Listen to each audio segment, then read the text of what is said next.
तो पिलामाने चलो आज आम पढ़ा तुम साहित्य बहीर पाठर नाम है पिलामाने अनेक फूलर मालटी। ठीक अच्छे पिलामाने चलो पाठटी आरंभ करवा। थरे बापा संगे रमेश दिल्ली बाहरी थाए। सान भौणी मिली और माँ मध्य तांको संगे जाउथांती। सेमाने पुरीरू उत्कल एक्सप्रेस गाड़ी रे चढ़िले। रमेश पचारिला बापा आमे केतेबेले दिल्ली रे पहुँचीबा। सेमाने रमेश एवं ता बापा ता माँ और ता भौणी मिली पुरीरू उत्कल एक्सप्रेस ट्रेन रे चढ़िले एवं सेमाने दिल्ली बाहरिले। आउ रमेश पचारिले बापा को बापा आमे केतेबेले दिल्ली पहुँचवा बोली पचारिला। बापा कहिले आमे पर दिन राति रे पहुँचीबा आमको प्राय 2 दिन रेलगाड़ी रे बसिबाकू पड़िबो। रमेश रेलगाड़ी रे जो डबारे बसी थाए सेठारे केते आडर लोक बसी थांती। पाखरे बसी थांती धोती पंजाबी पिंधा जड़े भद्रलोक और तांको परिवारर।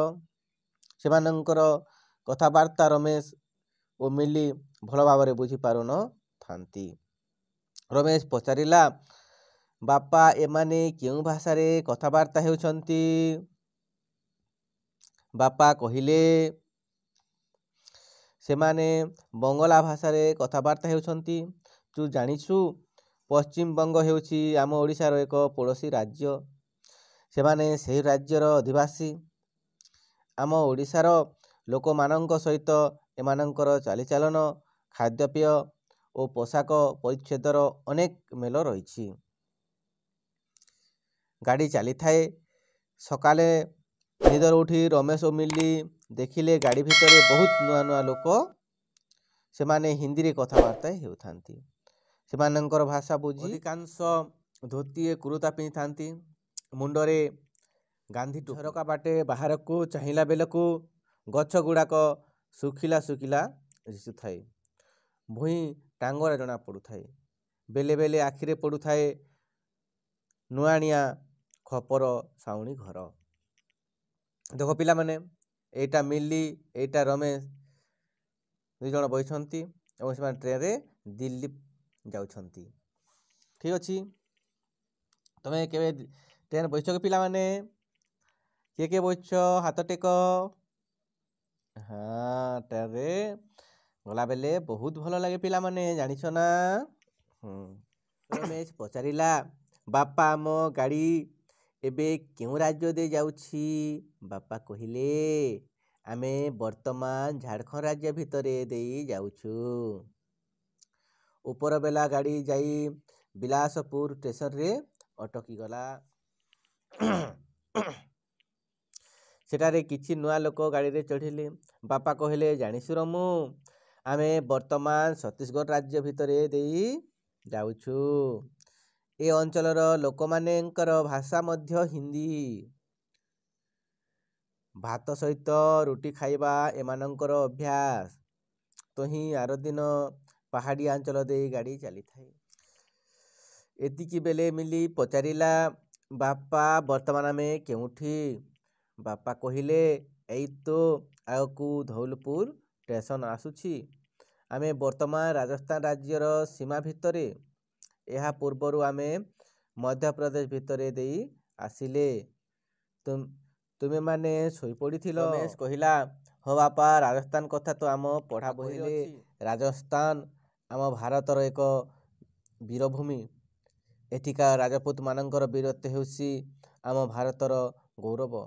एठारे तो बहुत कम वर्षा हुए तथापि एमाने परिश्रम करी गहम बाजरा आदि शस्य फलांती।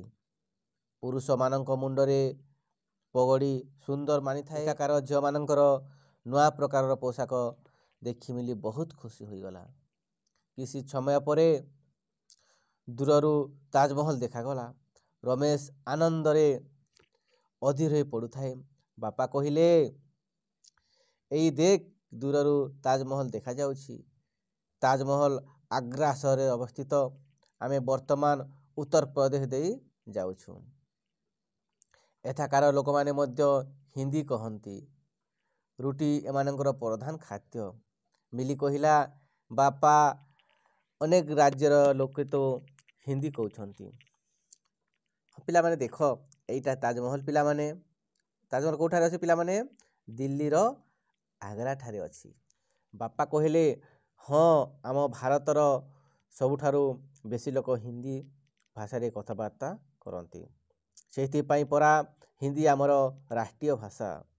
ମା କହିଲେ, ବୁଝିଲ ପିଲାଏ, ତୁମେ ତ ଏ ପର୍ଯ୍ୟନ୍ତ ଓଡ଼ିଶାକୁ ମିଶାଇ 7ଟି ରାଜ୍ୟ ଦେଇ ଆସିଲ।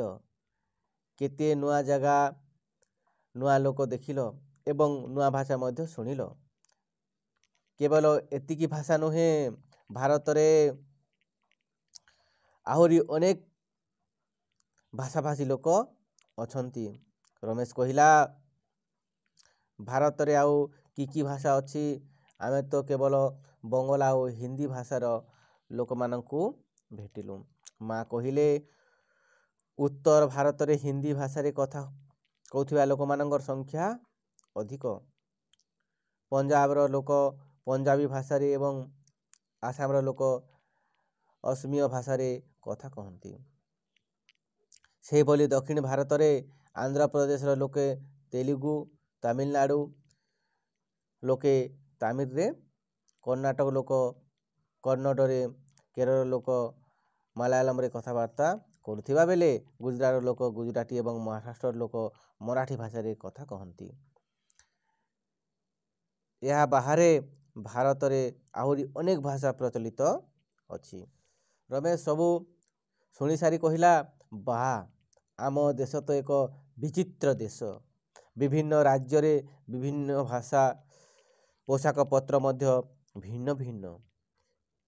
କିଏ ଭାତ ଖାଉଛି ତ କିଏ ରୁଟି ଖାଉଛି, କିଏ ମୁଣ୍ଡରେ ଟୋପି ପିନ୍ଧୁଛି ତ କିଏ ପଗଡ଼ି ବାନ୍ଧୁଛି। ବାପା କହିଲେ, ଆମ ଭିତରେ ଭିନ୍ନତା ଅଛି ସତ, ମାତ୍ର ଆମ ସମସ୍ତଙ୍କର ମନ ଏକ, ଭାବନା ଏକ। ଆମେ ଗୋଟିଏ ମାଳରେ ଭିନ୍ନ ଭିନ୍ନ ପ୍ରକାରର ଅନେକ ଫୁଲ। ଆମେ ସମସ୍ତେ ଭାରତୀୟ, ଭାରତ ମାତାର ସନ୍ତାନ ଆମେ।